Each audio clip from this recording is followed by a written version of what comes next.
Umbrella dhaba mutton biryani. अरे चिंटू, मुझे mutton biryani की खुशबू आ रही है। हाँ, अगर खुशबू इतनी अच्छी है तो जब तुम इसे खाओगे तो ये कितना ज्यादा टेस्टी होगा। तो चलिए और काबू में आइए। गांव के बाहर एक बड़े छाते के नीचे एक नया अम्ब्रेला ढाबा लगा है। चिंटू और मधु दोनों बिना पैसे के ढाबे पर जाते हैं। सुबम्मा वहां बैठी हैं।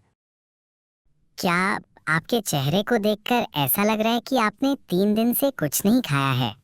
3 दिन नहीं अम्मा, 3 घंटे सिर्फ। दादी, उसके लिए 3 घंटे 3 दिन के बराबर है। तभी तेज हवा चलती है और बड़ा छाता उड़ जाता है। अरे बाप रे, छाता चला गया तो बिरयानी भी चली जाएगी। अरे, क्या तुम्हारे लिए छाते से ज्यादा बिरयानी जरूरी है? अगर हम बारिश में भीग गए तो थोड़ी देर में सूख जाएंगे, लेकिन अगर बिरयानी नहीं मिली तो हमारी जिंदगी खत्म हो जाएगी। ठीक है, अगर तुम मेरी मदद करोगी तो मैं बिरयानी बनाऊंगी। मटन बिरयानी? हाँ, आप ही बताइए कि मुझे क्या करना है दादी। हम यहाँ का पेड़ भी तुरंत उठा लेंगे। जाओ और वो छाता पकड़ लो, बस इतना ही काफी है और कुछ नहीं। वे छाता पकड़ने के लिए दौड़ते हैं। मधु फिसलकर कीचड़ में गिर जाती है। अरे, तुम मटन बिरयानी खाने आए हो या मिट्टी की बिरयानी?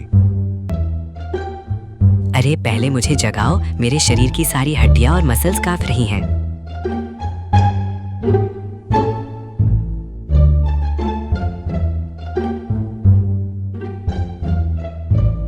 दोनों साथ में छाता लाते हैं। सुबम्मा खुश होती है। थोड़ी देर में बिरयानी तैयार है। मधु की आंखें खुशबू से चमक उठती हैं। अम्मा, तुम्हारी बनाई मटन बिरयानी की खुशबू बहुत अच्छी है। मैं तुमसे शादी करूंगा। क्या तुम मुझे दहेज में 2 प्लेट बिरयानी दोगी? पहले बिरयानी ले लो, फिर तुम्हारी शादी हो जाएगी। लेकिन अम्मा दोनों को मटन बिरयानी परोसती हैं।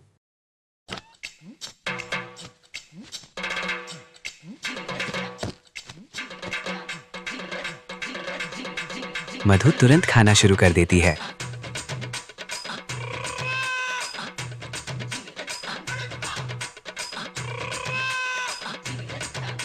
ओह, धीरे धीरे खाओ, कोई बिरयानी नहीं छीनेगा। लेकिन अगर उन आंखों के सामने बिरयानी हो तो हमने कभी धीरे धीरे तब तक नहीं खाया जब तक प्लेट खाली ना हो जाए।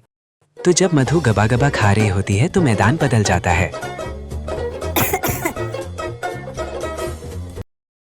अरे अंकल, पानी पानी। मैंने अभी कहा था, अगर तुमने मेरी बात मानकर कहा होता धीरे धीरे खाओ, तो अब देखो क्या हुआ।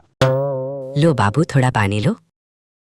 मधु पानी पीती है और फिर से खाना शुरू कर देती है। खाना खत्म करने के बाद मधु एक और प्लेट बिरयानी मांगती है। इतना खाने से पेट में दर्द हो जाएगा बाबू। मेरा पेट हमेशा मटन बिरयानी के लिए छोटा रहता है दादी। वो एक और प्लेट भी खा लेता है। थोड़ी देर बाद ओ माए, मेरा पेट फटने जैसा लग रहा है। ओ माए, मेरा पेट फटने जैसा लग रहा है। क्या यही बिरयानी के लिए तुम्हारा प्यार है? ओ चिंटू, मेरा पेट बिरयानी का बहुत शौकीन हो गया है ना? सुबम्मा मुस्कुराते हुए कहती है।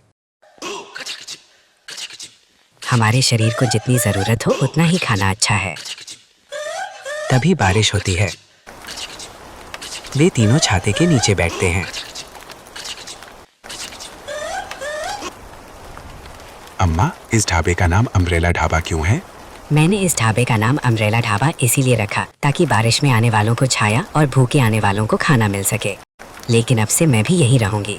ठीक है, हम खास तौर पर आपके लिए एक बोर्ड लगा देंगे जिस पर लिखा होगा मधु परमानेंट कस्टमर। आखिरकार मधु को अपनी गलती का एहसास होता है। अम्मा, मैं इसीलिए मुसीबत में पड़ गई क्योंकि मैंने बहुत ज्यादा खा लिया था। हाँ बाबू, तुम्हें उतना ही खाना चाहिए जितनी तुम्हें भूख हो, उतना नहीं जितना तुम्हें भूख लगी हो। क्या इसका मतलब है कि अब से सिर्फ 1 प्लेट ही खाना है? नहीं, 2 प्लेट, लेकिन मैं धीरे धीरे खाऊंगी। कहानी से सीख।